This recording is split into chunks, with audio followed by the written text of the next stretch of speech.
The Mayo Experience. That Mayo Experience. That Mayo Experience. That Mayo Experience. Experience. Welcome to the Pat Mayo Experience, presented by DraftKings. NFL, NFC, win total review and recap of the entire conference. You better believe we'll be doing one for the AFC as well. That one probably get a bit more heated. We're going to review where we went wrong, where we went right, and what the future holds for the NFC. So a reminder to sub to Mayo Media Network. Smash the like to the episode. Leave me your current best bet for the winner of the NFC as it stands right now next year. Plus, there's a Cust Corner. Tim's telling us he loves LIV Golf all of a sudden. We got a lot to get to here, including my speech patterns. Geoff Fienberg is on location in Florida. Are you down there scouting USFL, or are you just on vacation?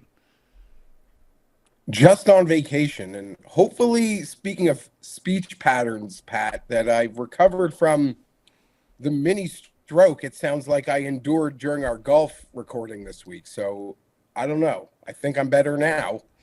Well, there were like 2 or 3 points where you were saying something and I couldn't quite understand what you were saying because you were like slurring the words together. I just assumed since you're on vacation, you had some like Four Loko at 8 a.m. and just pounded those back before the show.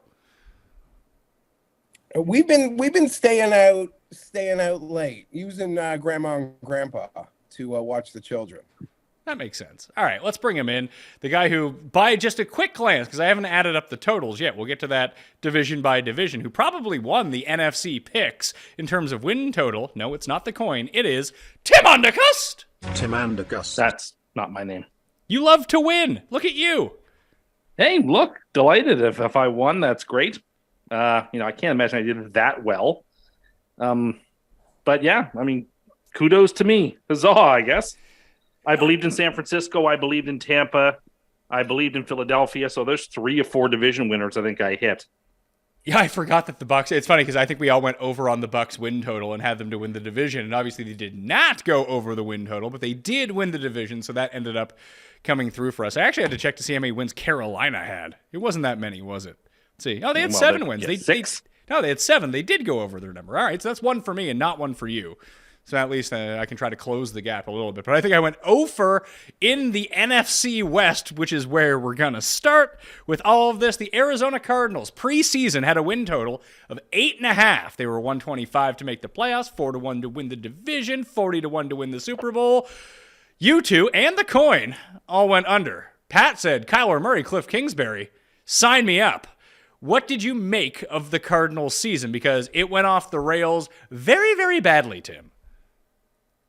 It went off the rails badly. I don't know what even to say about their season other than not having their best player outside of Murray, maybe their best player for 6 weeks, was a huge difference maker, and that got them behind the 8 ball. And the team just didn't gel correctly.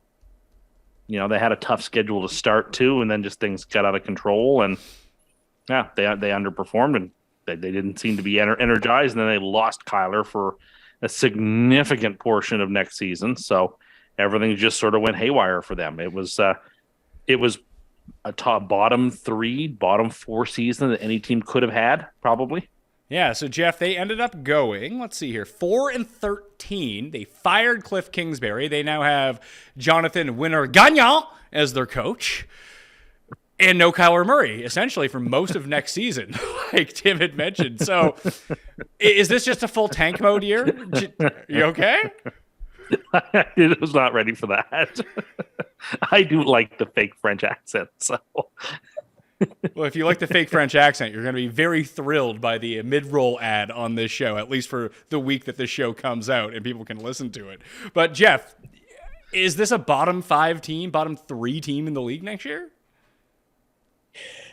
I agree with Tim's assessment of, I think, like league-wide in terms of expectation and what happened. It had to be a bottom 3-5 season in the league. It seemed like a dumpster fire. They had to blow up everything.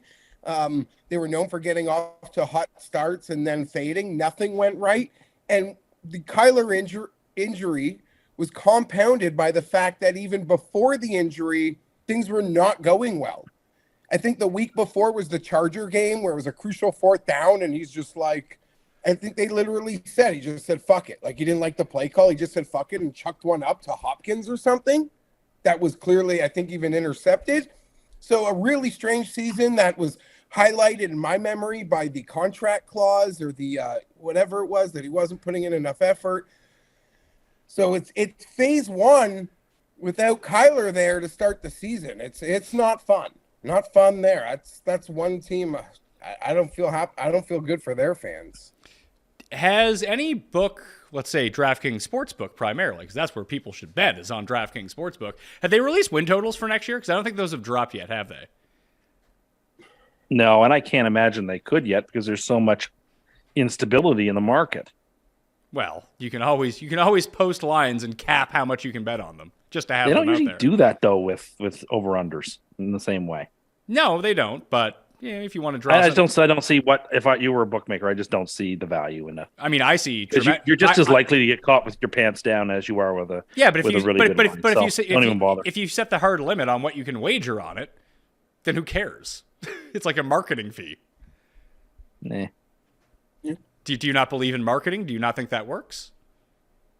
Maybe I should de-incentivize. What are those people called? Damn, what's that called now? That's a real tough sell. De-influence. You'd have to love a number so much to invest in minus 110. You would, Jeffrey. You would bet that win total And if it was if you can't last even year. Bet a lot on it, then it's. I get Pat's point. It's like if you need it, if you want it, we're offering it. The swings of the off season will change this number. You know, everything that happens in free agency, what have you. But minus 110 till February. I mean, people laugh at me on the internet, Pat, for letting a majors future sit for months. I suppose that's true. So yeah, I just think it would be worth it if you put like a limit on it, just to have it. Your SEO, Tim, would be through the roof when people started searching for win totals, and it would just get people coming back. Everyone would have to reference your site, no matter which article. All third parties out there would have to say like, hey, DraftKingsSportsbook.com has win totals up, and people would know that they could always check back whenever the major moves would happen. If all you can bet on it's like $100, DraftKings really wouldn't care about losing that to someone, especially if each account was flagged like that. It's not like people are getting down $100,000 or $1 million on one side of a win total in February and March once transactions are starting to be made. Well, it's clearly not worth their time. I mean, there's always. Why is it clearly not worth their time? Because they haven't done it. No books can bother to be doing. So anything that doesn't currently exist is not worth doing. Maybe it's just not. But this is not a new concept. It's been around. They've been hanging win totals for how many years? The idea of not doing it before the draft, or at least before free agency, before the schedule comes out, et cetera, et cetera, et cetera. I'm sure people who are a lot wiser than us know exactly why they don't do that. I mean, they probably don't. This is still most of these books. Most of these books are still in their infancy, Tim. They really haven't been working as bookmakers for that long. I don't think you understand the argument you're making. So maybe I'll save you some face and we'll move on. I don't think that you really understand what's going on here. Geoff, do you see any downside to this? You're right. I mean, your point with the third party, the amount of content pieces that would be done around your February win totals is probably worth it enough. And if some schlub wants to let you sit on their $100 for essentially a year, I mean, let the guy who needs his crack, I guess, get it. Yeah, they'll be taking VIG on it anyway, and then that money will sit in escrow for over a year, and you'll get percentage points back on that while it's sitting there. And plus, if these third-party sites actually go out and promote your, let's say it's DraftKings, and DraftKings like, hey, click through here to get your whatever bonus on DraftKings. It's just a way to get new customers into your funnel and then constantly keep retention on your site at the same time.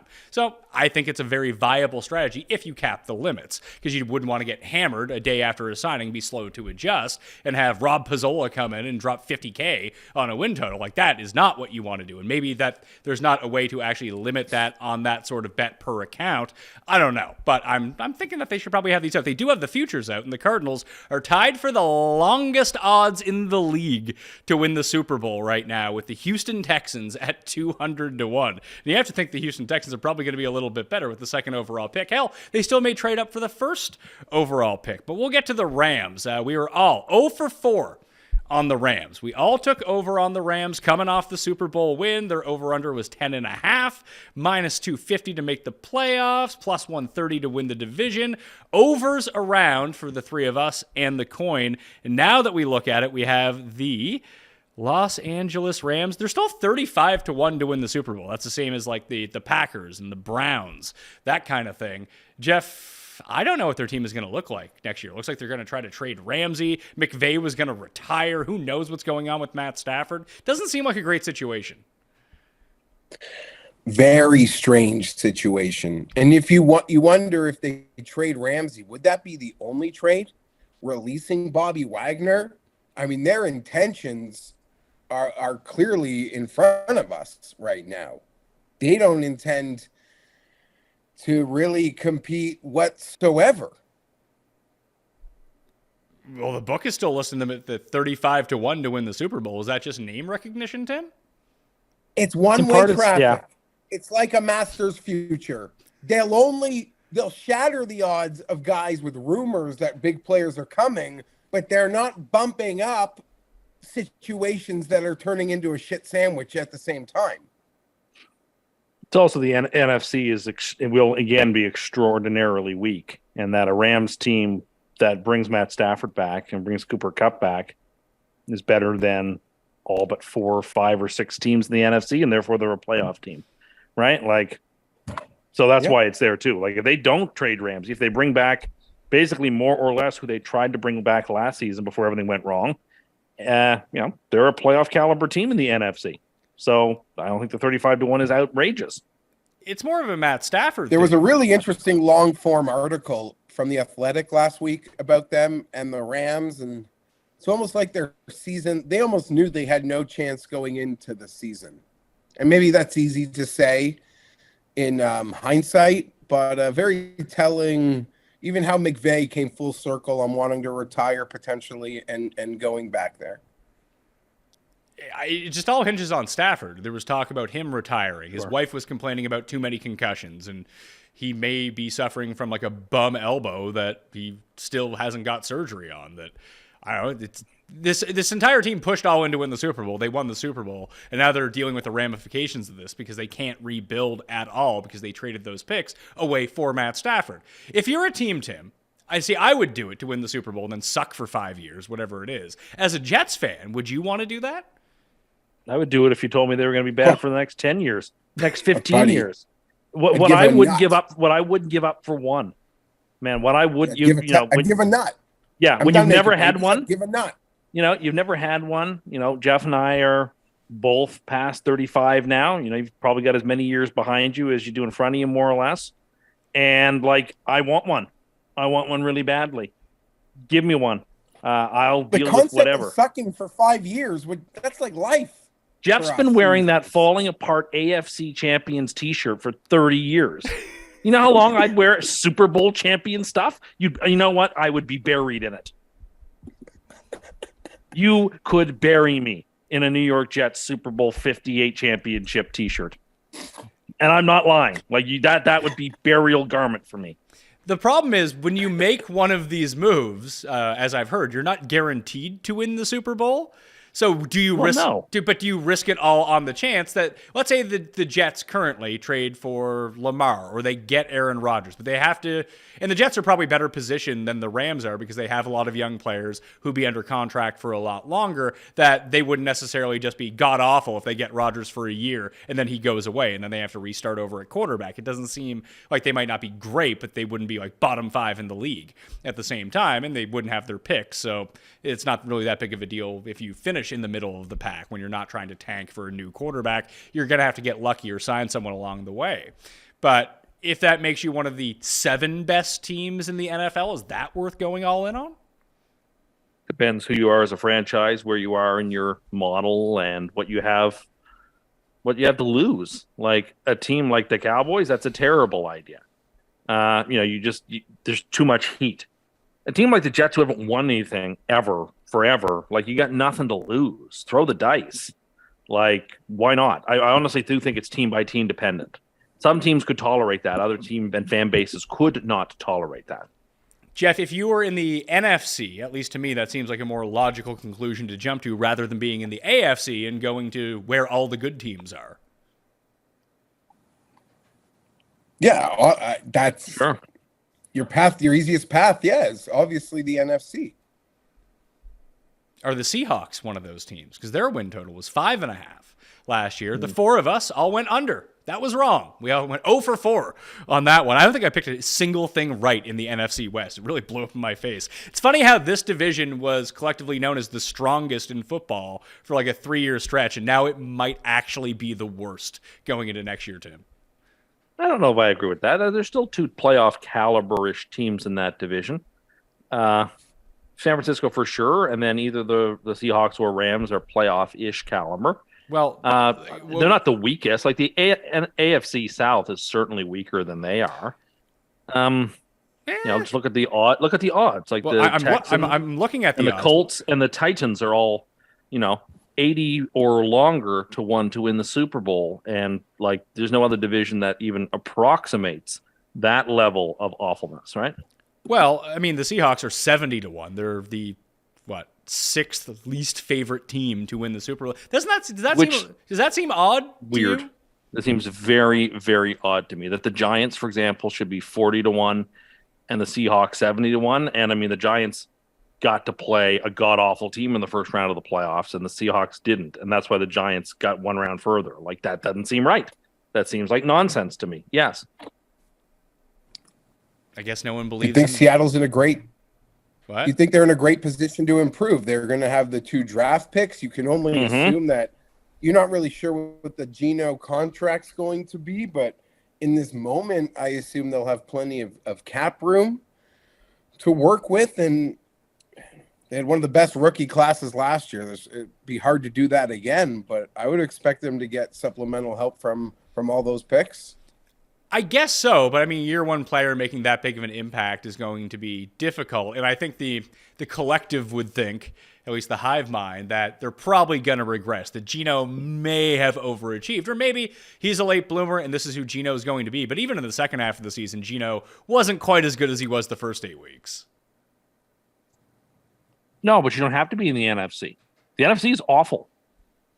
Like there are like 2 or 3 talented teams in the NFC who would like compete to make the playoffs in the AFC. So you have to really grade on a curve. If you look at that team compared to its opponents, it's like, yeah, they're as good as anybody else in that division minus 2 or 3 teams or conference. Sorry. This might be a really unfair thing to say, and Seattle fans could get mad at me, but to sort of Pat's point about overachieving, you worry sometimes that changes the expectations, the trajectory, or the plans for the offseason. Yeah, because it did seem like they were fine with tanking going into last year. They didn't know who their quarterback was. There were rumors that DK was going to get traded to the Chiefs or whoever it was going to be. And now this season they're posting like fake videos of him jumping, and everyone thinks that they're real in the offseason. Well, we don't know they're fake. I was willing to buy that. You were willing to buy that he could jump higher than the world record holder can jump? Well, I don't know. Well, you can't see in live time how high the jump is. You can see and how like far it he could be gets from off a the ground. particular angle. I was my default wasn't, that's got to be fixed. I thought, that's possible. I suppose he's incredibly athletic. Like, he'd be a lot harder to tackle than Derrick Henry. I'll tell you that. You think that DK Metcalf would be harder to tackle than Derrick Henry? 100%. Why is that? Because I think he's quicker. I think he's more elusive, and he's got probably close to equal strength, if not more. The guy is an unbelievable athlete. And I'd have no chance to tackle him. And none. I wouldn't. I'd have no chance. I mean, I'm laying those cards on the table. I have no chance. No, I'm laughing because you claim to have a chance of tackling Derrick Henry, though. In the right circumstances, sure. How big are they compared to each other? I think they're very similar sizes.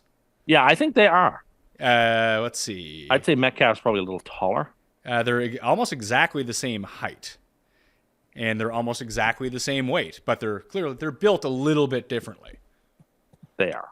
Yeah, DK Metcalf would run you over, obviously. I don't think you'd want to get truck stick by Derrick Henry. It's a different type of power that Derrick Henry has. It's more finesse, like you said, with DK Metcalf. Yeah. Like, the chances of you laying a finger on DK Metcalf are probably far less likely, whereas Derrick Henry would just run you over. Or try to, yeah, at least. Try to? Well, not necessarily. I could dive out of the way or something. But then he wouldn't touch you at that point. No, my point is DK Metcalf. I don't know what we're going to. Metcalf is amazing. The Seahawks have very good wide receivers. Seahawks have draft picks. I still have question marks at quarterback, but that's okay.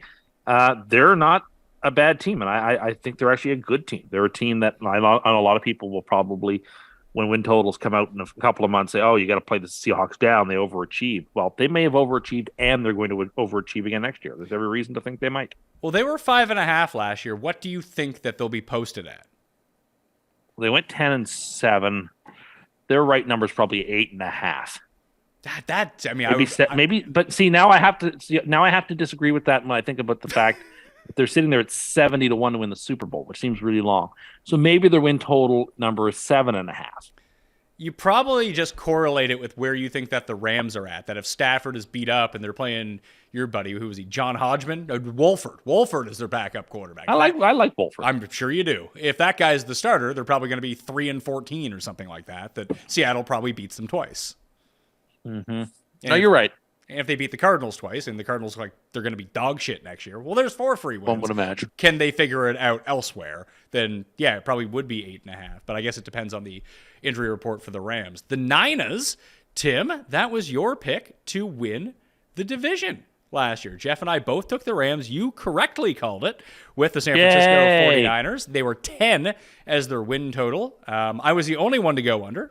That's completing my 0 for 4 in the division. You three all went over the number. That put you all 2-2, coin included, for the NFC West right now.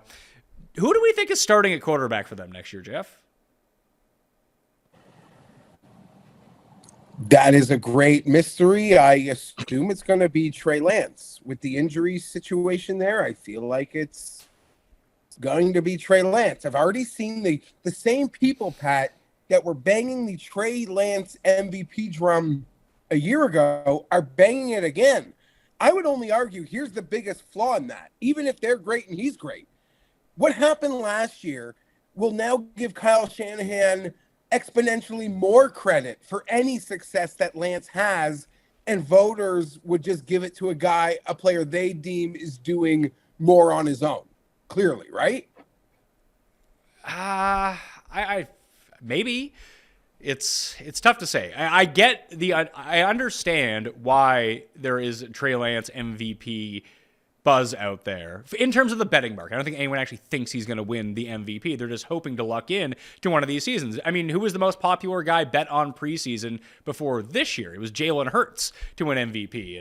And outside of an injury, Tim, he probably would have won MVP because the way that he can rack up stats being a dual threat quarterback is just so high that it makes your stats compared to like a pocket passer like Matt Stafford or something like that just look terrible. Yeah, no, I agree. I mean, you're betting on the come if you take Trey Lance. You assume it's going to be somewhat of a replication of what Fields had last year. But, Lance has, played 3 games in 3 years or something. It's a far more difficult calculus there. I agree, though. I think it will be Trey Lance. It would have been Purdy had he not gotten hurt. Well, given the injury, let's say Purdy is okay for week 1, because it does seem like he's on path to be okay by the time training camp comes around. I mean, for the length of the surgery, that's what they're saying. If they're both healthy, theoretically, by week 1, do you still think it's Trey Lance?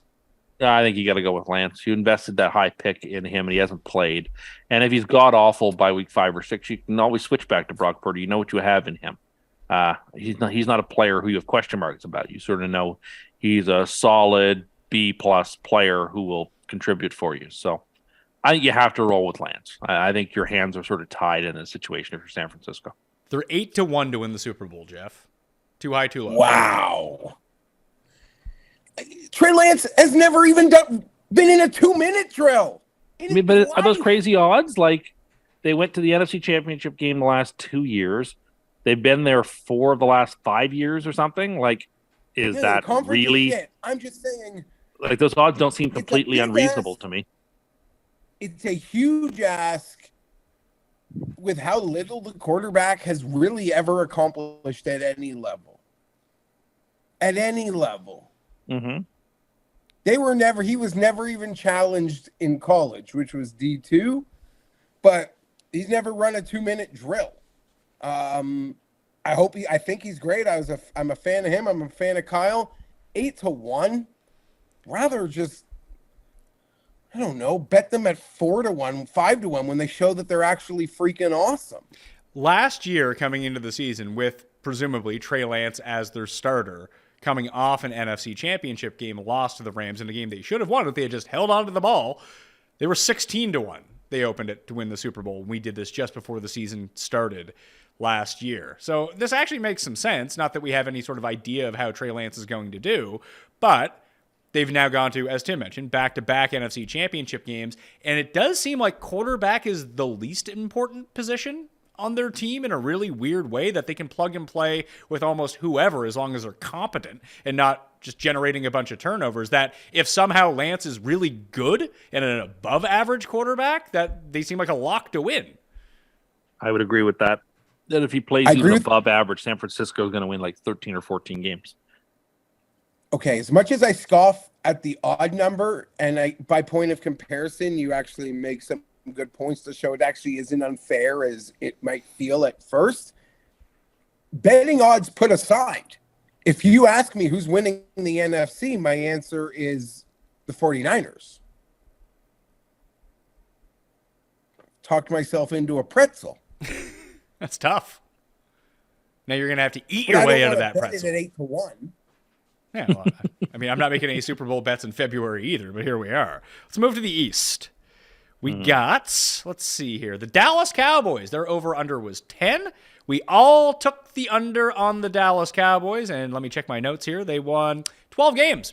Big L's across the board for all of us. Like I said, not very good here in the NFC. They were minus 250 to make the playoffs. They did. They did not win the division at plus 140. They did, and they were 9-1 to win the conference, 20-1 to win the Super Bowl. Their current Super Bowl odds coming into the year are 14-1. Point blank, Geoff, can they win a Super Bowl with Dak Prescott? I don't believe they can. That is my opinion. I am prepared to be really embarrassed for this NFC East section because I think I picked just around the horn under blind, expecting to like split. Worst case, and every team was good. I'm not buying the Cowboys. I'm not buying Brian Schottenheimer, Mike McCarthy play calling situation. I'm not buying it. Same question to you, Tim. Can they win a Super Bowl with Dak Prescott? Yes.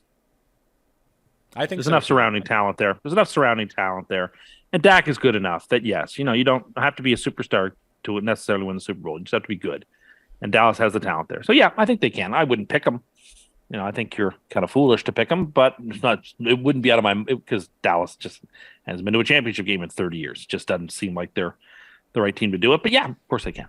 Here is the funniest prop on DraftKings Sportsbook pertaining to the Cowboys right now. Geoff, who's this running back? Is it Bijan Robinson or Bijan? Yeah, Texas. Yeah, Bijan Robinson. I mean, everyone loves him. He's going to be the first back off the board, which now happens in the 20s in this new modern league. He's supposed to be a stud. If you watched him, he showed it. Well, Tim, the Cowboys are 5-1 and the third favorite to draft him this year, which is, it seems outrageous, doesn't it? It does, but let's be honest, Zeke is done, and Pollard is massively hurt, and running backs just don't come back and bounce back great on Pollard needs a contract. Pollard also needs a contract, so I mean, what does Dallas know? They're just going to take a running back. That wouldn't shock me. I guess if they're the 25th pick, whatever.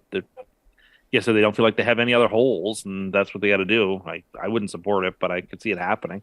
Yeah, I would say that they could probably use a receiver. They were as good as I think that we thought they were. I agree. And then they got a bit, after they smoked Minnesota in that game, everyone was like, oh my God, here we go. This offense is absolutely rolling. And the defense was amazing, Geoff, until Thanksgiving. And that's when it seemed like Micah Parsons got hurt, and he just wasn't the same. He played pretty well in that first playoff game against the Bucs, but for an 8-week period, he was almost like a non-factor. Yeah, and his odds before he became a non-factor was like minus 300 to win Defensive Player of the Year, and then Nick came in for the full swoop. Yeah, they didn't get the production in the secondary. There's questions about Diggs a little bit now. I was surprised that they still bring back Dan Quinn. I expect them to be really solid on defense, and I don't think they're going to be horrible, but they need more from their surrounding players on offense. There's no complementary players to CeeDee Lamb. Even the tight end now needs a new contract. So they'll have to overpay to keep Dalton Schultz around. And I like him a lot. Catch some first touchdowns, and my memory serves me right. I'll have to see the offseason. At this moment, I'm not nearly as bullish on their ceiling as Tim. The Eagles they were 9.5 wins. Obviously, they won far more than that. They ended up making the Super Bowl. That was at 11-1 to win the NFC. They were plus 160 to win the division. They were still minus 190 to win the playoffs. Their schedule, I don't know how much hard. Listen, it was about as easy as you could get last year. They had to play the Cowboys twice, and they played the Cowboys once with Cooper Rush, and then when one of the games that they lost, they had Gardner Minshew starting at quarterback. They had the easiest path to the Super Bowl possible, and they probably should have won the Super Bowl based on the way that they played in the first half. So it's really hard to gauge in a way that who are they going to end up playing this year? They get the Vikings, the Bucks, and the Niners. And then all of the regular, I don't know which divisions that they're playing in the crossover. Tim, you're usually good with that kind of thing. But even they're playing the West in the NFC, and I know they draw the Chiefs as their extra team as well. So what AFC division are they playing then? AFC East. All right, so that could be a little bit challenging, especially if all those a lot of primetime games there. Sure, but playing the NFC West is kind of a gift here, considering you're going to play San Francisco anyway. We just ran through that, and all three of those teams could potentially have a lot of problems. That the Eagles could just run this back again and win another 13 games, couldn't they? Absolutely. When I kept mentioning there's three good teams in the NFC, I obviously think Philadelphia is one of them. They're well coached, they're talented top to bottom. They're going to lose some players. That whole team is not coming back on the defense. They're going to lose guys. That's no doubt. And they've lost both their offensive and defensive coordinators. And that hasn't happened in a very long time. And how will that affect the team going into next season? I don't know. It'll be a real good stress test on Sirianni's ability to coach that team and bring in replacements to see how his new OC and DCs do. There are some question marks with this Eagles team, but they still are very skilled, and they have a quarterback who's electric. So, in a conference that's really poor, they have all the tools that you need. They are, Geoff. My biggest question there. Sorry. In order to win the Super Bowl next year, they're behind San Francisco. They're currently 9-1 to win the Super Bowl. Well, because they have Dallas in their division. That's why. You could argue they had to fight to week 18 this year to win the division, as you remember. Even though they were a juggernaut, they could have still lost and Dallas won and not even had a home field in week 18. I guess the books are betting. There's no one really pushing San Francisco in quite the same way. Yeah, maybe the Eagles might see that as disrespect. The big questions I have, and I guess it should be noted, the last 2 years, the Chiefs got to the AFC title game, and the Bengals had a very successful season. So the Super Bowl hangover that we've only known is a hard reality in life really hasn't hit the last two Super Bowl losers. Good luck to Philly. If I'm Howie Roseman, I don't give Jalen Hurts a contract because I literally try to bring back as much of this team as possible. I don't mean not give him a contract, period. I mean, I want to milk this thing. I don't want to pay you yet because I want the lines, both sides of them, that had us doing what we were doing. To Tim's point, a couple of guys could leave. Gardner Johnson, I think Reddick was a 1-year deal, so he could even be due for a bigger pay raise. But it's if Jalen gets the contract this summer or not. I think will be huge there. Well, if he gets his contract this summer, that wouldn't apply to this year's cap unless they had the extra cap room to move that bonus up. I'm not a capologist, but he still has 1 year remaining on his original rookie deal.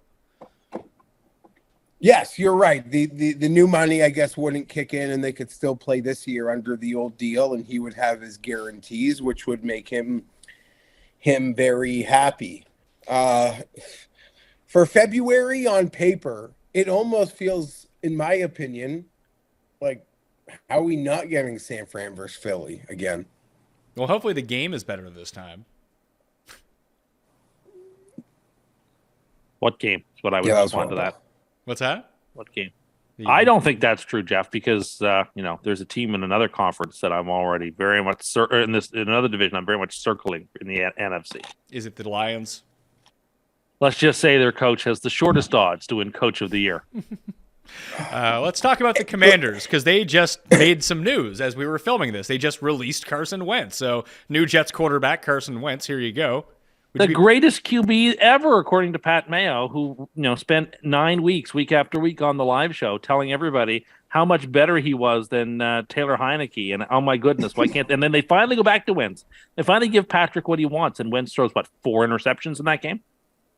Okay, I mean, it's not what I said, but I just said that. Essentially, that's not too much of an exaggeration for what you said week after week after week. No, it's not. You tried to claim that I said that Carson Wentz was good. That was not my argument. My argument was that Taylor Heineke sucks, and he is as bad as Carson Wentz. Carson Wentz is better than Taylor Heineke, who is no good. I don't believe that's true either. Yes, it is. You can go back and listen. I like that you try to interpret what I say through the prism of your warped mind. Well, to be fair, that is all I can do, is interpret what I hear people say through my own mind. But you're not even listening to the words that I say. You're just you hear me say a name, and then you just make something up in your head and then regurgitate that back at me. Fans can go back and listen. Fans will know that you were pounding the table week after week for Carson Wentz. I said that Carson Wentz gave them a better chance to win games than Taylor Heineke. Now, Heineke won, so I was wrong about that. I still don't think he's any good. He's terrible. Well, better than Carson Wentz, who will not. I can't imagine who in their right mind would sign him. Well, Taylor Heineke also wasn't making what's this? That is a smeared. I don't know why you put that up, Paul. That doesn't look like me. That doesn't look anything like me. I don't know why that's there. Like, I don't like that. I don't look anything like that. How do you say that doesn't look like you? See, this is why people don't believe what you say. I don't have red hair. I don't have brown eyes. Looks just like my jaw is not set at 5 o'clock. You have that same hat. This is all a ploy to get me going. I don't think so. And I'm not going to let it work. I don't know. But here's the difference. Taylor Heineke wasn't he wasn't at least counting $26.17 million against the Commanders' cap. He's a shitty backup who makes no money. So he'll be back. And they're going to start. Should be. And who do they end up starting? Who's their? Is it Sam Howell? Is he their quarterback? Yes. Yeah. That's going to go well for them. I think it will. I think Bieniemy's going to thrive there. Well, I think that's the big question mark, right, about this team is for years. And outside of the just calling it straight up, people don't want to hire Eric Bieniemy because he's black. Is there more to it than that? Because, I mean, he's had stuff in his background when he was in Colorado, but there's a ton of coaches who've had shit in their background. It doesn't seem like that should count against him, and other coaches don't have that count against him. Or is this just more of a ploy of, hey, how good is Eric Bieniemy? We don't know. He has Patrick Mahomes as his quarterback. He could be a terrible offensive Andy Reid. And Andy Reid. Yeah. Exactly. This is exactly what I think the reason was, that I think most people looked at him and said, I don't know how good you are. Are you Charlie Weiss, who was great because you had Belichick and Tom Brady, or are you exceptionally a good coach? We don't know. And so this was a great move for him to go to Washington and prove that I think he is a very good offensive mind. And I think he's going to do well there. And it's an awesome opportunity for him. And if he does great, like Ron Rivera could be fired tomorrow. Like he could very well take that job over if he does a good job and the defense is terrible. So I think it's a good move. I think it helps him. And he'll get the most out of whoever they have. I would have to think, Geoff, that was a part of the reason that he went there. One, he has to go away from Patrick Mahomes to prove his worth, which seems super unfair, by the way, because Charlie Weiss didn't have to go anywhere to prove how good he was. He just got to go somewhere else and be like, ooh, that wasn't so good. Let's move on from Charlie Weiss. But there probably has to be some sort of agreement that, Riverboat Ron's probably retiring at the end of this year. He's going to get fired at some point as sort of a transition because I don't think there's much they can do because of the Snyder ownership situation that Bieniemy has probably been promised that he is the next head coach. That'd be my assumption anyway. Yeah, it makes a lot of sense. And a lot of the low-hanging fruit around him is that he interviews poorly. I don't know. Those interviews seem like hell, whatever. But that seems to be a word. I guess you got to impress. But hey, you could get sold a bill of goods by a monorail salesman who interviews fantastic. So, who cares? Who cares? He doesn't call the plays, though. That's the thing. Charlie Weiss at least called the plays. Yeah, not very well. And just in the comparison there. That like another strike against Bieniemy, another reason he really needed to strike out on his own. And the fact that him just doing a lot with the shitty quarterback situation they have will almost be enough for him to prove his worth. And they have a lot of fun playmakers there. Yeah, they do. But they have a lot of Ron Rivera specials, like even bringing in Curtis Samuel into the mix, just like weird gadget guys. But maybe they can try to make that offense look like Chiefs Jr. If Sam Howell can actually throw the ball a little bit. Although he seemed pretty mobile from what I can recall. Maybe that was Desmond Ridder. No, I get all week 17 and 18 all crossed up in my mind.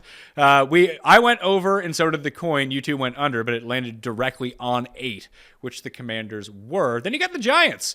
Geoff, congratulations to us for hitting our Coach of the Year bets in like week 13 when everyone was just overlooking Dayball for no reason. Their over-under was 7. We all took the under. That turned out to be incorrect. I am now 0 for 7 in the NFC, and 1, I suppose, with the push, looking back at this. So I only gave out like 2 plays that I really liked, and they both hit, but there's a chance that I'm like 2 and 13 in the NFC. They were 7 wins, 230 to make the playoffs. That happened. They didn't win the division at 8-1. They were 130-1 to win the Super Bowl. Only the coin went over. The rest of us went under, making it, let's see here. That puts Geoff 0-3 in this division. Tim, you were 1-2, and the coin was 0-3. So poor start for all of us here in the NFC.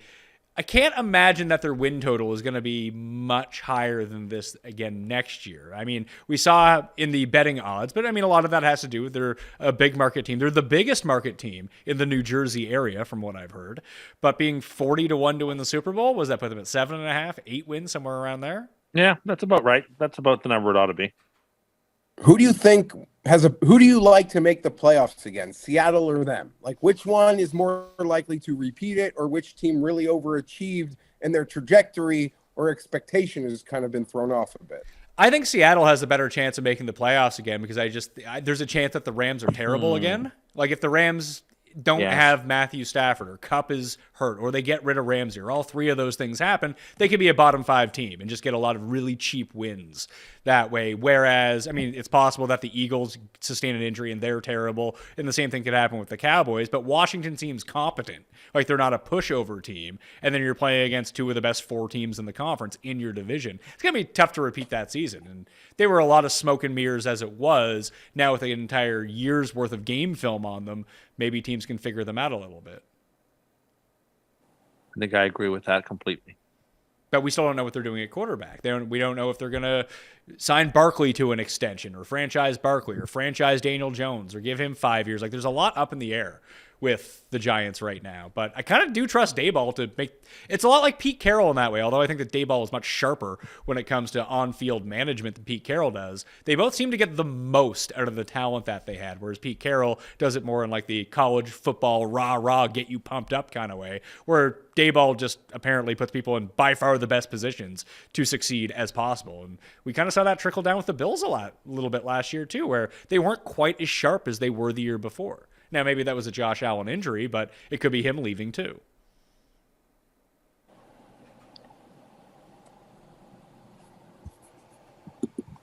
I realize this is a podcast and I actually have to say something, but I agree with everything you've said over the last 2 minutes. I really don't have anything to add.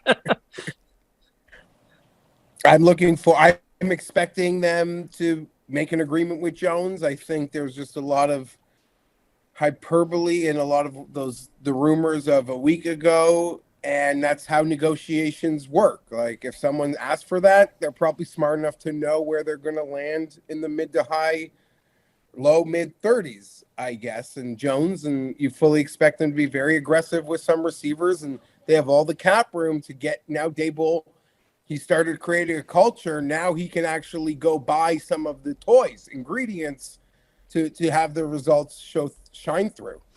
I got to ask you, can you give me an example of some of the news that you feel around Daniel Jones has been hyperbole? I don't know. People talk about him like he's special, and then a lot of the contract offers around him. Well, I mean, but you were the guys who corrected me on this earlier. I way undershot what he would probably end up going for a year because I didn't believe that he was special. Like, what do you think they end up doing? I think the move is just franchise him. And if you're wrong, pay him a bunch of money next year. And if you're like right and he's not the guy, well, then you save yourself a world of heartache. I don't have a problem. Okay, here's the problem with the franchise, as it's been described to me. That's all directly against the cap the moment he takes it, and it can really hinder the other the huge cut of their cap room and hinder the other ways they can get better this year. If you're able to reach a contract agreement, you can do so many fancy offsets that allow them to remain hyper aggressive this offseason. Yeah, but he's not going to accept a contract that isn't like $33-34 million a year. And if you don't want to pay that, then there's no contract to be had between the two of you. So why waste your time? Here are some notable free agents from, where's this? NBCSportsBoston.com. I'm guessing they're going to make like Jacoby Myers number one on this list, but here's who they have ranked as the top 10 available free agent receivers. Noah Brown, Jarvis Landry, Marvin Jones, Mecole Hardman. Oh, your guy, Paris Campbell, Tim. He is good. DJ Chark, Darius Slayton, who was just on the Giants, is number 4. Alan Lazard, Juju, and of course, Jacoby Myers. Jacoby Myers might actually be the best receiver free agent. I actually kind of like Jacoby Myers. I don't hate him at all. I like him too, but the Patriots relied on him. But if I told you, without knowing who was a free agent and who wasn't at receiver, that Jacoby Myers is probably the best one on the market, you'd be like, that's a really terrible class of free agents. And I'd be right. So it is a terrible class of free agents. There's no receivers out there worth signing. Draft some. Or trade. Do the A.J. Brown move. Trade, but it's harder to do that. Like, go draft a bunch of receivers and see what happens. Well, I have a name. I wouldn't sign any of those guys, although I don't hate Mecole Hardman. I think the right format. You just like Jacoby Myers. Jacoby Myers is going to get paid a lot of money. I like him too. I like him, but I don't want to give either of them like Christian Kirk money. Why? I mean, Christian Kirk ended up being well worth the money that they paid him, as it turned out. Yeah, but like he had to have the 99th percentile possible of his season to be worth it, and it happened. But Tim, this in 2 weeks from now, or whenever that free agency starts, as was projected last year, that Mike Williams contract won't look nearly what you thought it looked like. It's going to be crazy. These receivers now. No, they're going to pay. They're going to pay people enough to not play them in meaningless games and risk their injury. What a fucking clusterfuck! I hate everybody. I don't even care. I don't even talk about them. I don't even like. That's how important those new receiver contracts will be. That they'll actually, care about their players enough and their investments not to play the meaningless games and cost them, a season. I have no argument. I don't even know that I care about them anymore. Really? Still not. I still don't care if anyone's just taking checks. Tim, who do you think is the best Jacoby Myers landing spot? Because I have a name with a bullet where he would fit in best. That's not the Patriots. Cleveland? Buffalo. Yeah, that's true. They tried to bring back Cole Beasley for fuck's sake. You have Isaiah McKenzie and Shakira out there. Just put in Jacoby Myers, who's legit good on that team, and you might be cooking then. Yeah, I wouldn't hate that. That'd be a good spot for him to go. Oh, Mac Hollins is a free agent. Do you want to put a guess on how much money I hope he goes to the Jets for your sake. How much you hate Mac Hollins. Then have to say he's good. I can't. Yeah, it's one of the several players that I do not care for. What? Speaking of a team I don't care about, what sort of draft pick would Keenan Allen fetch? Well, I was thinking, Well, the name that I had out there that if you're going to try Thursday. if you had the draft capital and we're going to go get a receiver a la AJ Brown from last year, if Stafford is cooked, could you get Kupp? Sure, of course you could. I wouldn't pay for him. 100% I think he's too much of an injury risk. There's no way I'd pay that kind of money for him. But somebody could. Yeah, I think everything's on the table there for the right offer if once they trade Jalen Ramsey. I would think that the Denver receivers could be able to be had at this moment as well, with Peyton coming in, signing Jeff's guy Lombardi to be their new OC. You know, that's going to go really well because he's great. Imagine if he's just great in Denver and revives Russell Wilson. Like, what would have happened? Good for him. He couldn't do Herbert, but all of a sudden Russell Wilson's great. Listen, it'll work for Russ. But Joe Lombardi is the type of guy, like if Joe Lombardi and Justin Herbert went to the bar together, he'd bring like twos to the table. Like he'd have Justin Herbert go talk to the twos. Well, Geoff, instead of the nine. as I once heard, 5 twos equal 110. Yeah, I guess. Yeah. That good luck, I'm sure it'll work. Denver is a kryptonite for me. I'm sure it'll work out great for them. All right, well, that brings us to the midway point of the show. Normally we do a mini Cust Corner right now, but Tim, please fill us in that you've been watching LIV Tour. Like everyone that I know, I stand next to nobody in my opposition to the existence of LIV. But they had their first tournament in Mayakoba, and I've watched all the highlights on YouTube the last few days, and the production value is great. And they get it. Like they understand they can't be they're turning golf into F1, where the team is actually the thing that matters more than the individual. Like obviously there's a winner of the race, and that matters. But in a lot of ways, it's actually the team that matters most. I think LIV gets is on to something here that it's far more interesting. And I think they're right. Like I think there's something fundamentally correct here. That there's something more interesting about highlighting and forefronting the team aspect of LIV rather than just being another golf tour. Like instead of just being a bunch of random players playing individually for a championship, I think they've got this little niche they're carving out that actually makes some logical sense. Now, it's not like I go back to a couple weeks ago or a month ago when I said Bubba Watson was full of it. We talked about the long history of this, that, or the other team. Like that's foolish. But the idea of trying to build team recognition and brand recognition around this, I think is really logical. I think people will actually find a way to be interested in that. They're going to market it, at the Masters and the U.S. Open. Like they're not going to be they're going to be wearing their team logos on their hats and t-shirt and shirts. Like that's and the production value was good. I thought the commentary, the highlights of all the commentary they showed was kind of interesting. They were having lots of fun. They were doing shoeies live during the commentary. That was interesting. They show lots and lots of shots. They have this don't blink camera where they're cutting all the time to different shots because everybody is on the course at the same time. I think it's a brilliant idea that it's going to be the same 48 guys, 54 guys, every single tournament without exception. I think that's really smart. It builds in expectations that you're going to see this golfer against this golfer and this team. Like for this to work, I think they've got their arms around it much better for this season than last season as they were adding people.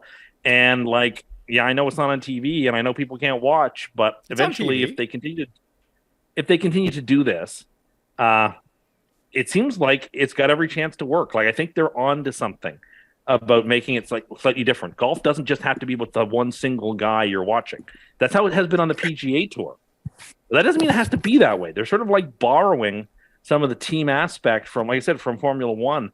And I think it has every opportunity to be very successful. And I think we have to follow it as we see What it. have you done with Tim? I think we have to be honest about what we're seeing. I'm not a fan of that league, its existence, but I think we would do a disservice to say that we see something that seems reasonable and not call it out. Like, I think that the way they've really, if you go on their website right now and look at the leaderboards, you have to work to find the players. You actually find teams first. That's really smart. They get what they're trying to drive people to be interested in. They're actually doing some innovations to golf and I'm not a fan of innovations, but insofar as people want to see innovations, they're actually doing it. They're actually delivering it. It's interesting. I don't have to agree with them and their existence and their nature in order to say that they're doing some stuff that maybe the PGA should steal. What do you think they should steal? I agree with. What is the number one thing that you think they should steal from the LIV Tour right now? Because we saw this with the NFL and the first iteration of the XFL. The XFL wasn't good, but the NFL stole what they wanted from the XFL because they just had new innovations. So I'm curious to know what you think those innovations could be. I think the first one is significantly reducing the size of the fields and tournaments. No, they've got it. Like, nobody is tuning in to CBS to watch somebody who's the last guy in on a Tuesday qualifier. No, I'm sorry. Outside of that person's family, nobody cares. It's not interesting. It's not interesting. It's not television that I want to see Rahm and Rory every single week competing to win. Every week. I don't want to see some no-name at the Honda Classic compete. Like, I didn't watch a second of the golf tournament yesterday because I couldn't care less between those guys who won. What does it matter to me? I've never heard of those guys. I'll probably never hear about them again. Like, I don't care. And like, you can say, well, I bet on them. I want to watch. Well, you don't need to watch. You know, they're going to pay you out whether you win or lose, regardless if you watch. Like, it's not television I care about. I want to see names every single week. And how do I develop that? By having a small, curated group of, in their case, 54, but in the PGA it could be like a larger number, 100 or whatever. Like, they totally get it. I think that's that and finding a way to incorporate team stuff. I think it's brilliant. I think it's actually pretty forward-looking, as much as I hate that it's coming from LIV. Like, I'm not going to stand here and lie and pretend like it's not good. I have to call things as I see it. Now, I can't tell if you're trying to curse the LIV Tour out of existence, because it kind of sounds like that, or you're kind of enamored because every single one of your favorite golfers went to the LIV Tour. This is a real problem for me. All the guys I like have gone there. All the guys I like have gone there. It's a real problem. I watch it like shot after shot. Like, I like that guy. Oh, he's there. I love Joaquin Neiman. I forgot he was there. Oh, there's Cam Smith. That's great. Cam Smith's still wearing pants when he competes, by the way, whereas a lot of guys are wearing shorts. Cam Smith isn't. Yeah, all my favorite golfers. Like, there was Dick Bland in shorts and a weird baseball cap making a putt. They have the microphone in the cup, which I love. That was the Fox innovation that they brought back. I love that sound. Yeah, it looked a lot better. It was better. It was kind of a joke last year for the most part. It wasn't a joke on Sunday. And if people treat it like that, I think they're going to be surprised when casuals. I have no idea what was different. If casuals can actually watch it, I think. I don't even disagree with. I don't disagree with everything you said. It can exist. It can be different. That's not the worst thing in the world. They can go about it their own way. I, as the kids would say, did not have this on my 2023 bingo card. Neither did I, but I see the highlights because, like, there's a meaningless PGA tournament this Sunday, and I couldn't care less about it. So I'm watching this. It wasn't meaningless. Look, there was nobody in that field. I'm not interested. If the big names aren't in it, I'm kind of not interested. You have your opinion, but I think a lot of the golf viewing public, there's a charm in a guy. You know, it doesn't mean the same, but there's a charm in a guy getting his card, winning an event, just like there's a charm in you want a guy a very good player to win his first major. Like, there's a story, and it's compelling to a lot of golf fans. Now, are a lot of them turned off? Of course, but the show was on, and I want to watch Patrick Mahomes on Sundays, and I want to watch the best players. I'm less interested in some guy who is just a guy who's having a great week. I'm just sorry. I can't pretend like I think LIV totally gets they're right about the small groups and reducing field sizes. I think it's brilliant. I think that's, I think that's really bright. I think that's a smart way to market golf. They're smart to schedule against the shittiest events too, right? There's no secret that's got to be methodical. Exactly. Why did I watch highlights yesterday and this weekend? Because who cares what goes on at the Honda? There's no one that I care about. Whereas I was really interested in. I wanted to see how Phil looked. I wanted to see how Dick Bland looked. I wanted to see how Louis played. I wanted to see how Dustin and Bryson looked. I wanted to see Peter Uihlein play. Like, that kind of interests me. You really wanted. And hold Stop it. Now you're full a of second. shit. Yeah, you just because he joined that team. If he's that good enough, gave away your fucking hand to be on right there, pal. pal. Peter fucking if he's good enough, give me a to be break. A draft pick on that. If he's good enough to be a draft pick on that team, and I know who Peter Uihlein is. I kind of want to watch those.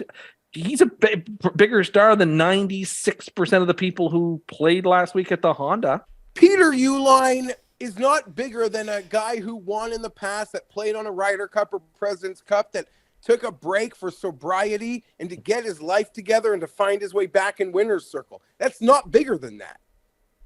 If you say so. I mean, that story you just told is a great story. That's a lovely story of overcoming demons and problems in one's life. But like, I was more interested in basically everybody on that tour, on the LIV tour, unfortunately, to see how I hadn't seen them play golf in a while. Oh yeah, how's he doing? Like, I knew what team Uihlein had been drafted on. I thought it was interesting when he got drafted on the Crushers. I was like, really? Who else is on the Crushers? That's the team with Charles Howell. That's the team with Bryson as the captain. Like, that's an interesting team.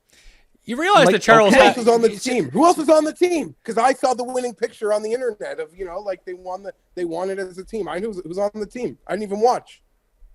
Well, you can't watch because it's not on It TV it is on TV here. I like that you're such a fan of this fucking tour and can't find it on your No, dial. I'm not a fan of this tour.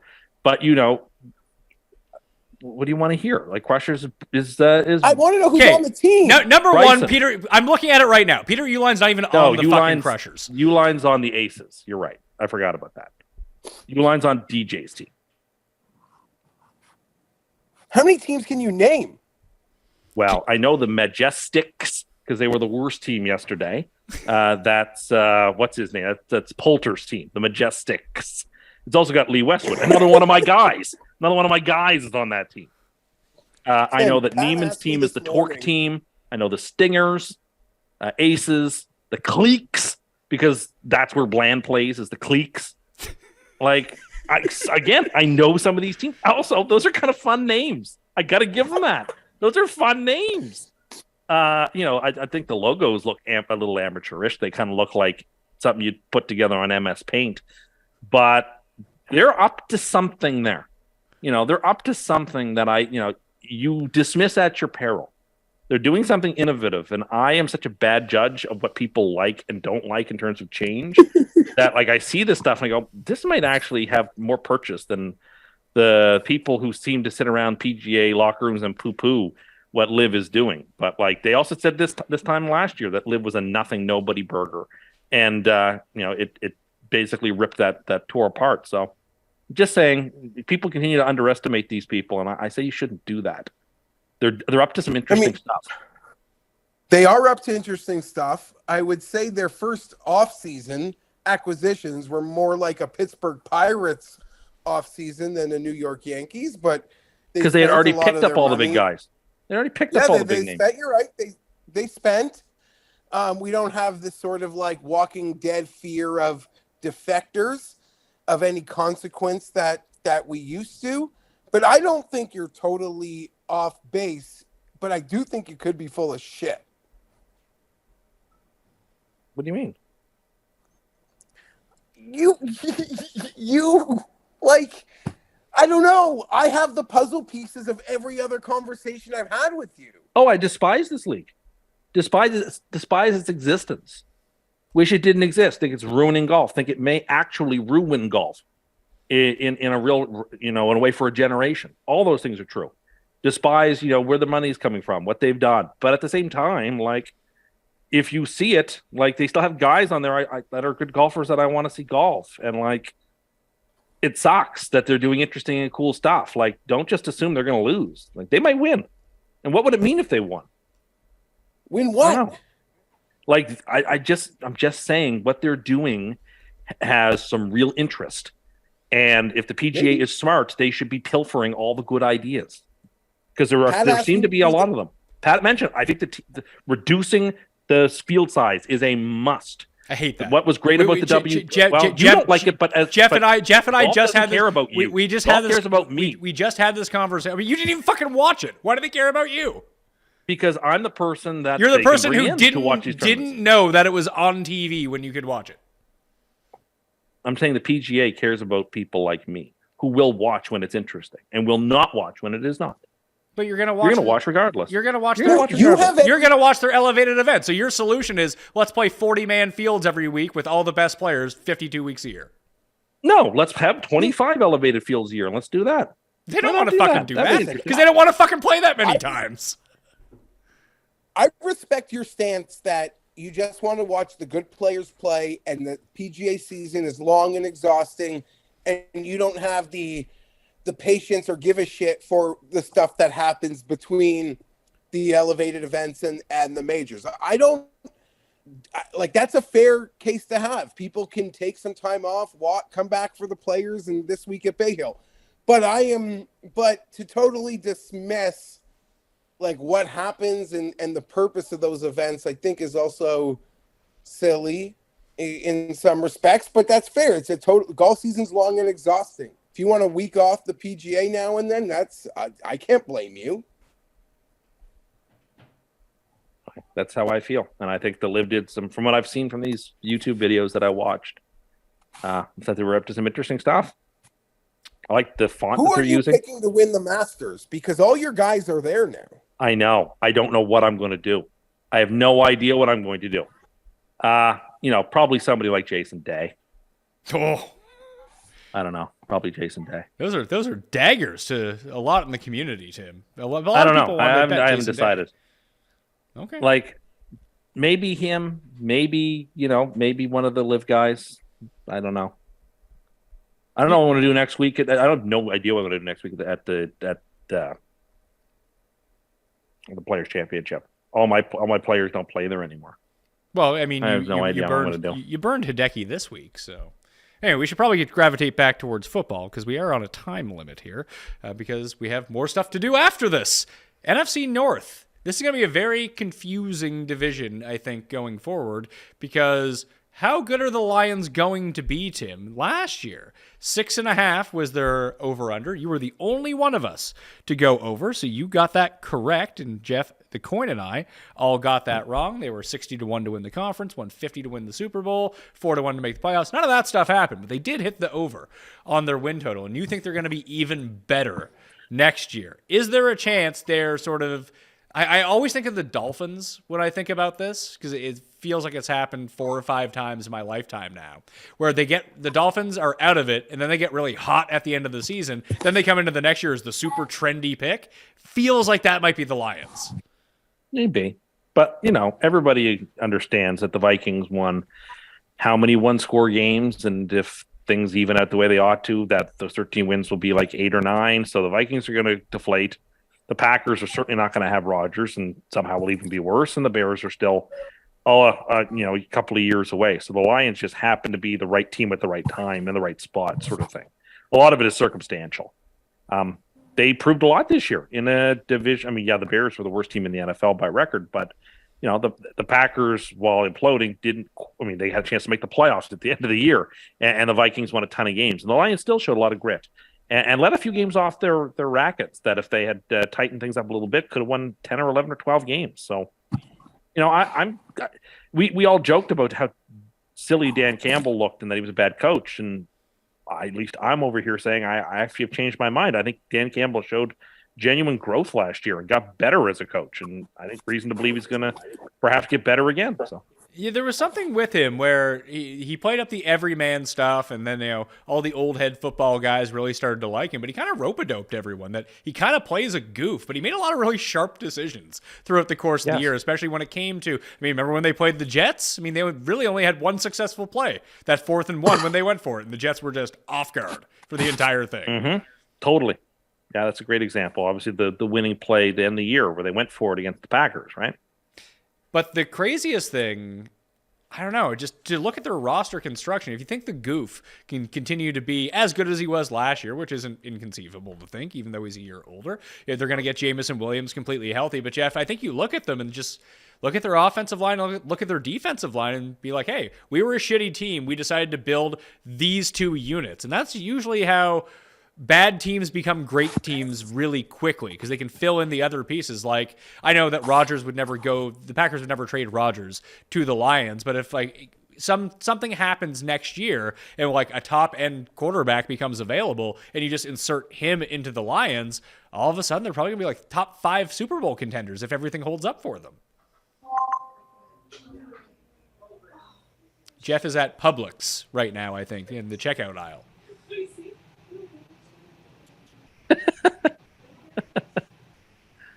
Has he quit? I don't know. I think he's quit the show.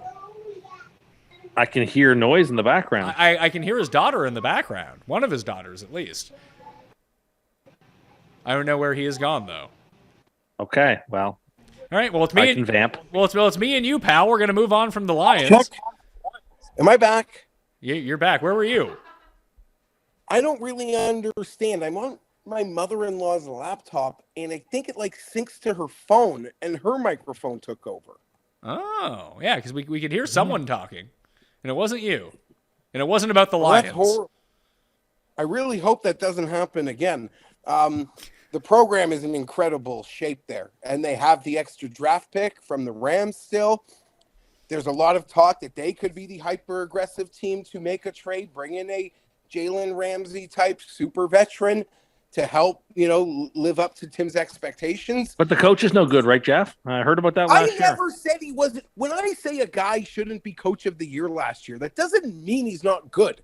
The league also nominated 6 freaking people, and he wasn't one of them. So don't throw a stone at me on that. To continue, I do think his spot as the favorite right now is warranted because he showed that he could be potentially earned it, and people really do like him. So that's exciting for them. Pat nailed it. Like, this is now the Detroit Lions have not just like, oh, people are excited that they can turn a corner like last year and clear 6.5 wins.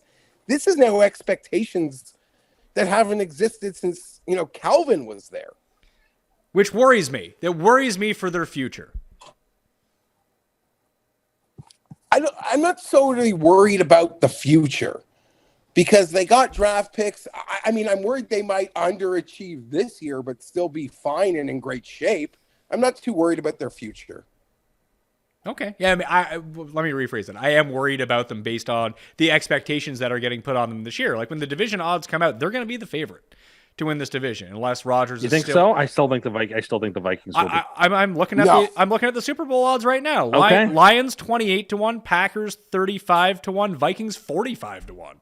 Okay, fair enough. I still would have figured the Vikings would get a slight edge, and the Lions would be like plus 140 or I guess not like that, but sort of like the Vikings would be slight favorites and the Lions would be a close second. But okay, fair enough.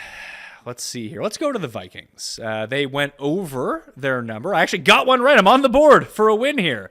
Geoff and I went over. You and the coin went under. I actually think the Vikings are going to be in my mind, we'll see what they do in the offseason. I think they're going to be a super sharp pick next year. Like, yes, they're going to regress on the luck that they had last year. And we saw, remember when that hit the Raiders so hard this year that they won all these one-score games. They didn't really improve all that much outside of getting Davante Adams, but the goodness of Davante Adams didn't keep the same lucky streak that they had going. But realistically, the problem with the Vikings is their defense. If they can improve their defense, they're actually going to be a pretty good team because their offense, regardless of what you say about it, was really, really good. They fired their DC, bring in someone new, and as we've seen year over year, Tim, that defense being the best defense and being the worst defense is really hard to replicate because defense can be pretty random and schedule-based a lot of the time. But they need to add a lot of talent not to be god-awful on the defensive side. Not saying that can't happen. Not saying that the offense can't carry them again. But my goodness, that defense was so horrific. Brian Flores is in now. And you know what? Brian Flores is a great coach and a smart mind. And I don't doubt that he'll whip into shape the best that he can, the players that he's got. But the Vikings need to make some big investments. I don't know that I would draft a single offensive player if I were the Vikings. Not one. I might focus all my time on defense. Because you're right, if they got their defense sorted out, like they'd be okay. I mean, I could ask the same question to you. Can the Vikings win a Super Bowl with Kirk Cousins that you asked to Jeffrey about the Vikings? Or Cowboys, sorry. Yeah, and not with this defense. No, I don't think so. But I think if you got him a mid-tier defense to a good defense, like a top 10 defense, like the 9th rated defense, whatever it is, I think Kirk Cousins could win a Super Bowl. Yeah, I think I agree with you. It's almost the same as Dak. Like I don't think that they're necessarily the reason that you win a Super Bowl. But if the 49ers came very, very close to winning a Super Bowl with Jimmy G and or Brock Purdy, I think they're better than those guys. Tim literally was calling Kirk Cousins better than Aaron Rodgers. And now I no longer have that opinion. I have no longer hold that opinion. I held it They're then. just I like don't the hold it now. Jets. I'm aware. I am getting excited. Don't worry. I spend all my days basically on the boards trying to get updates. Don't worry. Especially now that he's out of his darkness retreat. Anyway, that's an AFC discussion. That's time to. Well, let's talk about the Packers then, because I mentioned the Packers are 35-1. Their win total was 11. They were, I believe, my pick to go to the Super Bowl from the NFC. So that was not good. Of course, I went over. Geoff and I went over. You and the coin both went under, Tim. But Geoff, what does this team look like without Aaron Rodgers? Wow, it's a new day, but I don't know, a young team with a young quarterback, a different team. I don't even know how to answer that. I mean, you think about it, it literally is as mind-boggling as thinking about the Packers without Brett Favre. To this 22-year-old guy. Like, that seemed like the weirdest thing in the world also. So it's deja vu all over again. They got young receivers. They've spread the cap money around. I don't think they'd be horrible. And if they did trade Rodgers, presumably they'd get a bunch of picks to start the rebuild right now. But I don't know about that. What do you think that Rodgers is going to go for? A lot less than people think. Like maybe a first or maybe a second and a third. Like I don't even think go for nearly as much as people think. You think he's going to go for first, a third, and a conditional? Yeah, maybe a first and a third. Yeah, okay, that's possible. Like it wouldn't be a heck of a lot more than that. But the 39 years old could probably be a first also. Could be 2 firsts, and I think could be 2 1s. Gee, I don't know. Would you give up 2? If you were the Jets, would you give up 2 first-round picks? Yeah, I think yeah, I guess I would reluctantly, with some caveats, and I need some guarantees from him. But look, he comes to New York, he can be a first ballot Hall of Famer, so he'd want to come. He's not. Hold on. Do you think that if he didn't go to New York, he's not going to be a first ballot Hall of Famer? No, I'm having fun. But you do seriously think that if Derek Carr went and won a Super Bowl, that he would be a first ballot Hall of Famer? I do believe that. Yes, that's insane. That's if pure lunacy. If Derek Carr won the Trent Dilfer Super Bowl, it doesn't matter what freaking city it's from. He's not getting the credit. I think you misunderstand how important it would be to New York. They would build statues to him outside of Giant Stadium. That's great for New York. Mookie Wilson was important for New York. And Derek Carr is a guy who's very popular around the league. And if he wins a Super Bowl in New York and he plays well, I'm just saying he will have his boosters in the Hall of Fame. That will happening on the Hall of Fame now. That it seems like, which is not very well timed for someone important to me, who I've always said I actually don't believe he's a Hall of Famer, but under the current construct of them letting in just really good players and not the greats of the greats, they've kind of changed the landscape there. And it does feel like there could be a turning point to sort of turn these halls back into halls of super elites. But we could do this. You let a guy you think's going to be a Hall of Famer walk out your building without a contract? I mean, what an embarrassing situation for the Jets. Like, either Derek Carr comes there and he's horrible, or he goes somewhere else and is really good, and you guys let a Hall of Famer walk away. It's just a weird situation. Weird. If I was him, I wouldn't go to the Jets. I'd go to the Saints or the Panthers. The Saints make a lot of sense too. Like just sign with the NFC. It seems to be much better for the health. But I mean, competitors don't usually think that way, though, right? They think, the heck with it. I'm as good as any of these teams. Yeah, no, I understand that, but I'm sure agents are in your like, hey, you can probably make even more money next time around if you go play for the Saints, win the division in a pretty soft conference and a soft division, rather than going to the AFC East where there's one really good team and 2 teams that you don't really know but are probably average at worst. Go to the marquee team in the conference, or and make a lot of money in the biggest city. Do that too. What do you mean the most money in the biggest city? Are you saying that somehow the Jets have the ability to pay him more money than other teams? No, but if you're a big star in New York City, I mean, the world's your oyster. Is it? I mean, Sorry. please, I'm sorry. Please read me out. The Big Easy is nice, but please read me out. I don't know. Mark Sanchez's, who was very successful as a New York Jets quarterback, endorsement deals versus For I don't 2 know. seasons. Let's say Drew Brees. Took Drew Brees a long time to get endorsement deals. And he got them playing in New Orleans. He actually had to leave He had to leave San Diego to go to New Orleans to get those deals. No, he didn't. He was forced out of San Diego foolishly. He didn't choose to leave. I don't know if it was foolishly. Okay. No. Anyway, that's a discussion for another Do you really think it is? I mean, Geoff would be the arbiter of this. Without Sean Payton, I don't know how much better Brees gets than what he was in San Diego. And what he was in San Diego was worse than what Rivers was in San Diego. People talk about Drew Brees as a Charger as if he didn't lead them to the number 1 overall freaking pick. No. And then he had a torn shoulder. He tore his shoulder in the last week 17 game. He needed major reconstructive surgery. He ended up having to go to NFL Siberia. I mean, great for Drew. It's awesome. But the notion the Chargers should have kept Drew Brees at that day, when under the old construct, you paid a guy who was drafted where Phillip was drafted pretty much like $35-40 million to walk in the front door on the first day of camp. And then they had nothing on a cap number. So they could never recoup that signing bonus in a trade. Drew Brees had a completely torn labrum. Credit to Sean Payton, who even the owner in New Orleans would be the biggest villain ever. That team was moving. Katrina actually kept the team there because the league's like, we can't. It'd be such a bad PR thing to have them suffer a natural disaster of that magnitude and then move their football team. And then magic. Credit to Peyton, credit to Brees. I take nothing away from them, but it's revisionist history and it's wrong.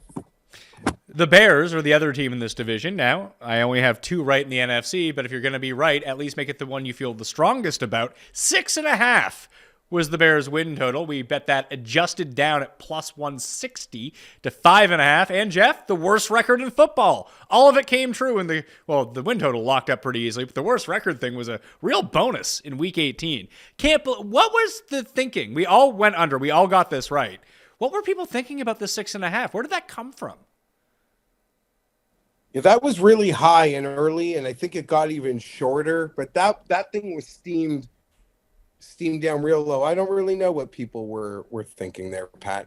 And it does seem now like the more likely option is still trading the first pick rather than trading Justin Fields, which I guess is a very good endorsement for Justin Fields. And unfortunately for their cap number, when we went over the receivers list to go get this guy some weapons, Tim, it's probably not going to happen. There's nobody. I mean, in retrospect, maybe it was smart to trade for Chase Claypool. The rumor is he's better than any of those guys, maybe. Maybe. The rumor is they could use some of what they get in the trade and then go give it to the Bengals for T. Higgins. I can see Makes that. sense. I guess he's available. If he's available, I mean, the Bengals might want to take one more shot at running this back. If they go to the Super Bowl and lose, they're in the AFC Championship and lose. The window with this specific team, now they're going to have their core pieces, but Higgins is a huge piece of their team that you may have to run it back one more time. That's true. You run it back once more, and then you pay Chase and let Higgins walk. That's very possible. Yeah. NFC South. What a division this was. Let's see here. Tampa Bay's over-under was 11.5. That did not happen. Yeah. Minus 600 to make the playoffs. That did happen. Minus 250 to win the division. That did happen. They were 7.5 to 1 to win the Super Bowl. What does this team look? Who is going to be their quarterback next year? It feels like we've talked around all these other teams. Where's Carr going to go? And where's Rodgers going to get traded to? And we haven't linked anyone to Tampa Bay. Is it just to bring Jameis back? They seem to be fully accepting their current situation. They need to won go a after a Super rookie. Bowl. And it's all gonna, I think Evans gets traded this offseason, probably other people. And they start a complete gutting and start a new world. If you were the they need to go after a rookie. And there's a lot of rookie QBs this year, even the not the top ones. They got to go after some rookies. Who do you think's more likely to get traded, Evans or Godwin? Evans. Who would you rather trade for? Godwin. I think I'd rather trade for Godwin too. He's 2 years younger. I think he has more of a. I think he has a more team-friendly deal at this point because I think Evans gets paid. Like I know Godwin gets paid a lot of money, but I think it's not an outrageous amount of money for what receivers make now. Where I think Evans is coming up, and then he would probably command one more huge one. He's almost 30, and he doesn't. I mean, I don't know what happened to him. He doesn't last year. move. He moved very young. Like if you watched him run his routes at the end of the last year, it was not a pretty scene. So they're going to be bad, is what we're saying. Yeah, but You would imagine. They're accepting of it. I think they're setting that up as well. They're aware of the ecosystem and their place in it at the moment. They're 60-1 to win the Super Bowl next year. It's crazy. And they were. I mean, they don't even have a quarterback. I know, but it's funny that they were plus 750 last year, and you go all in once again, doesn't work. Geoff cashes this one. He was the only one who went under on what the Bucks were up to. The Saints, I was the only one to get this correctly because I was the only one that went under. I actually really, much like you, Geoff, who really loved the Saints last year, I really like the Saints going into next year because I think they're far more well-positioned with the right quarterback. Like, they're bringing back Andy Dalton and Jameis. It's just not going to cut it this time around. Who do you see that right fit for them being if it's not Derek Carr? I don't know. It could be a rookie. It could be Jimmy Garoppolo. But, like, Dalton was washed, and Jameis was apparently so bad they couldn't even play him over Andy Dalton after he came back. But the biggest thing is the quarterback is sort of, it's not irrelevant, but you need someone who can make a play or two and not turn the ball over at will. Because the last 4 weeks of the season, once they got everyone back on the defensive side of the ball, they had like a top 5 defense again. I like the roster a lot. I kept believing in them, and they kept hurting me. I mean, I guess they could. It depends on who they bring in as a quarterback or try to figure it out. But does anyone want Michael Thomas at this point? I mean, for nothing maybe, but even then, no. I mean, he hasn't shown anything the last several seasons. He could just be finished. He could be, but like if you were the Bears and you had that second round pick to trade again, would you want to trade it for Chase Claypool or would you trade it for Michael Thomas? No, I'd trade it for Claypool. Claypool might suck. I mean, Thomas was never a breakaway guy. Yeah, but why just run? Yeah, run routes and catch like 130 balls a year. Chase Claypool, there's a chance he can't even catch. See, here we go. Here's more Chase Claypool bashing. Why do you love it? He's a good receiver. I won't stand for it. He had a good year. That was nice once. I have seen so many of his highlights on TSN over and over and over again. But no, in all seriousness, I actually think he's good. I don't think he's great, but I think he's good. I think he's got some skill. What would lead you to believe that he's good? I've seen a lot of highlights of his catches. I think he's okay. I think if he had the opportunity with a full season with Chicago, that they'd be okay. So this is like the LIV Golf thing. You've seen highlights. Well, because I can't watch it on TV, Jeffrey. I would have loved to. I would have watched it. Well, it was on TV. I'd rather watch. I don't know. I'd rather watch Bryson and Dustin hit shots, and Stenson hit shots than guys I've never heard of before. But that's me. I guess I'm a weirdo. I'm the weirdo. That's fair. I don't disagree with that. People want to see Phil hit a chip. Bryson hit a. You should have seen this eagle that Phil made yesterday on. I think it was 5, the par 5. It was a fantastic eagle. What did Phil finish? Like 14 over par? He was even worse. He played much better yesterday. He did not start well, but he pulled it together quite well in the last round.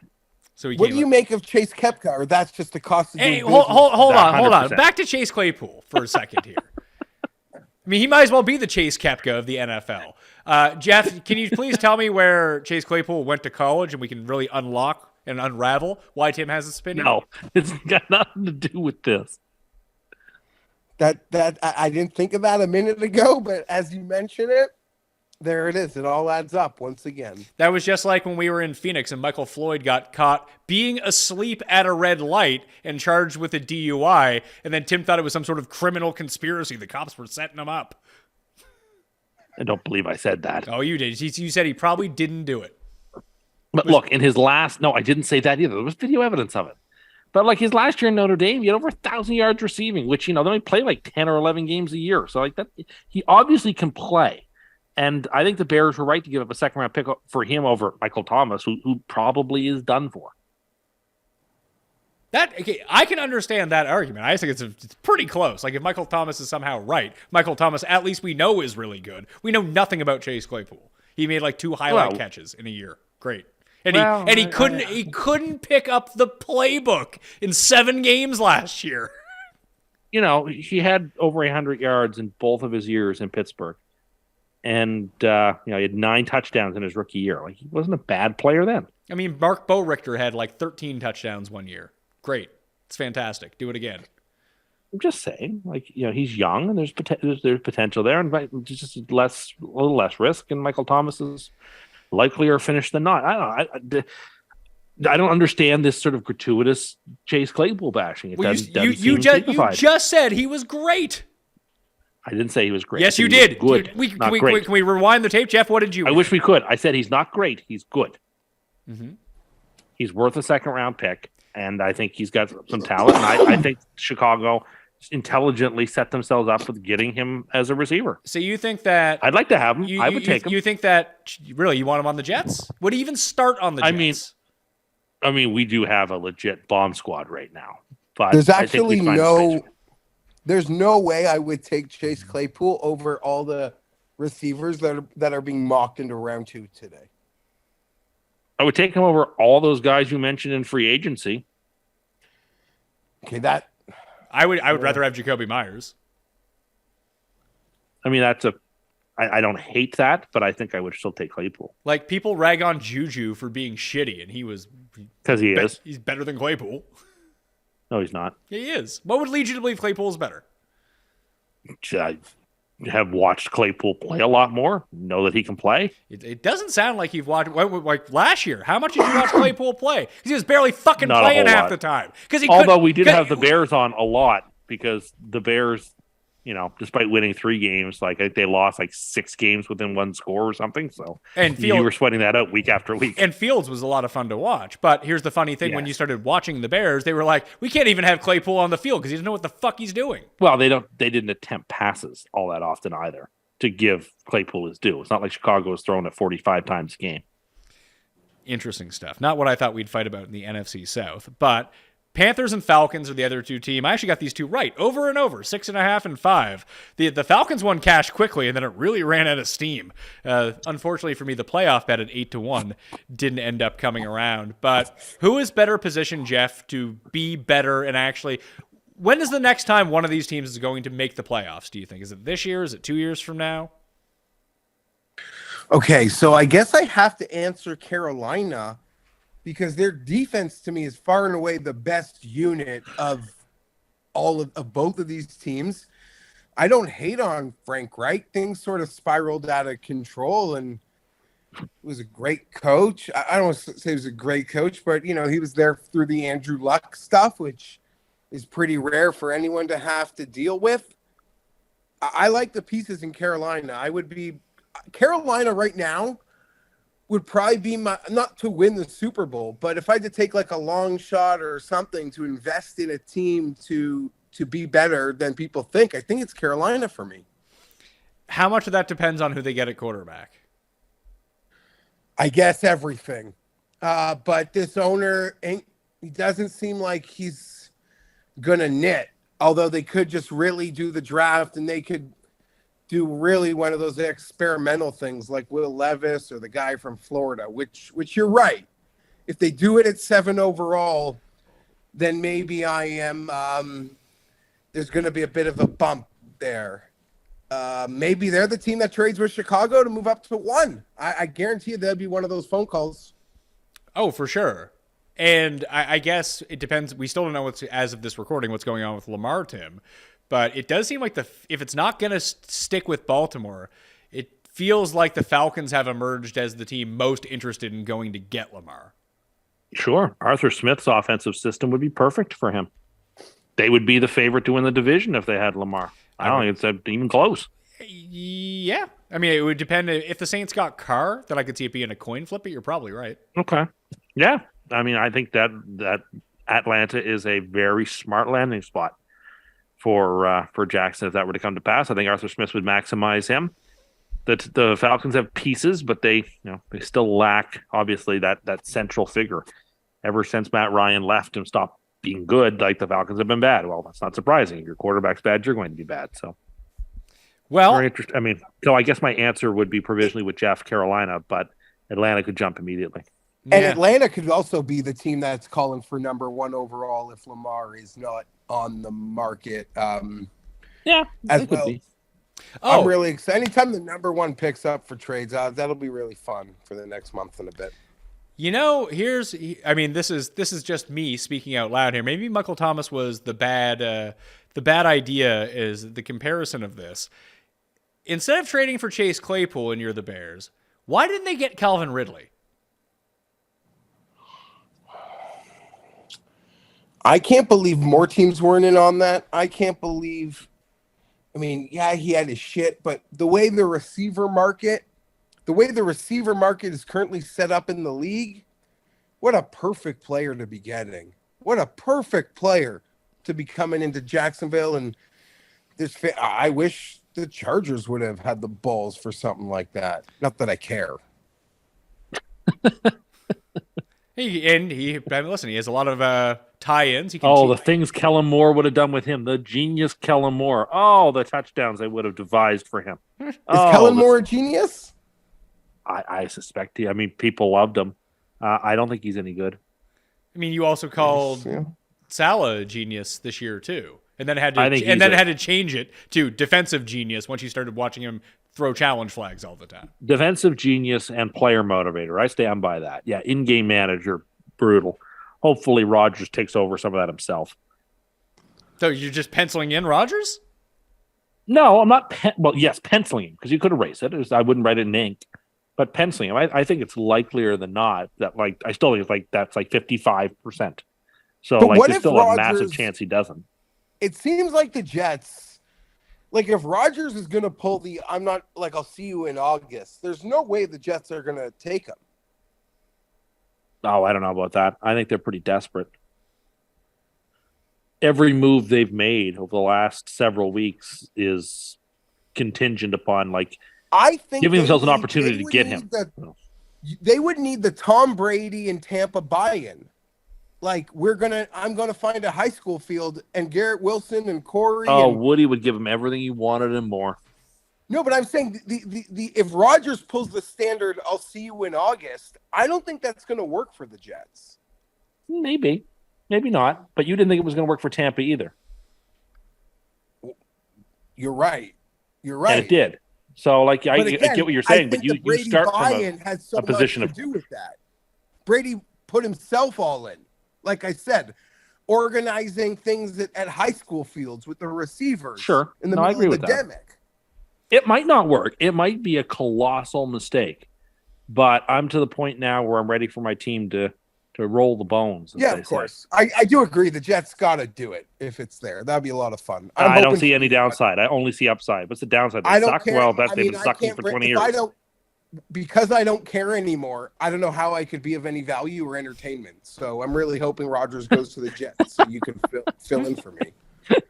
So, to go over our NFC Championship game picks, Cust was right. He had the Niners over the Bucks. At least both his teams made the playoffs, and he had the correct one. I guess he didn't have the correct one. The Eagles ended up winning, but he had an NFC title participant. Jeff and I both had the Packers winning the NFC. I had it over the Buccaneers. Jeff had it over the Vikings. So to add up the win totals from the NFC, from preseason, how we did, the coin. Last place, 4-11. At least I beat someone. I was 5-10 because obviously Washington pushed. In second place, it was Tim Undercust. That's not my name.